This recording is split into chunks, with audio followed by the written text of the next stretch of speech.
Et pendant ces temps, certaines autorités congolaises frappées par des sanctions infligées par l'Union européenne voient leur condamnation reconduite pour une durée d'une année. C'est ce qui ressort des 10 conclusions adoptées lundi à Bruxelles par les ministres des Affaires étrangères du Conseil de l'Union européenne. Fin novembre 2017, Abidjan en Côte d'Ivoire, sommet Union africaine, Union européenne. Les RDC protestent énergiquement contre les sanctions infligées aux autorités congolaises par l'Union européenne.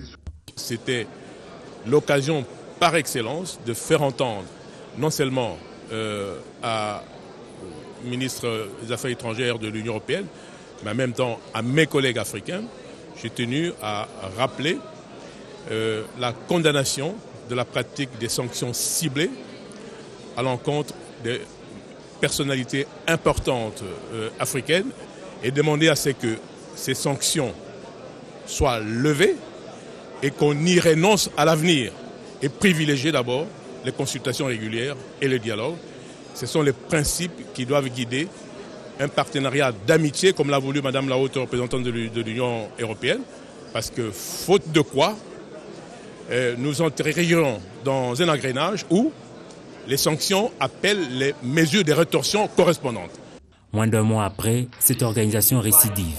Pas d'appui au processus électoral sans garantie du respect par Kinshasa de la Constitution et de l'accord de la Saint-Sylvestre. C'est ce qui ressort des 10 conclusions adoptées lundi 11 décembre à Bruxelles par les ministres des Affaires étrangères du Conseil de l'Union européenne.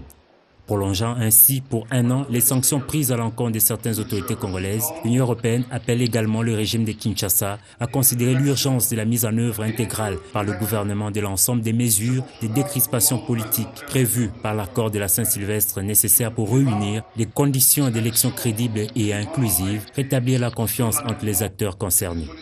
Jusqu'à présent, la réaction de Kinshasa reste très attendue.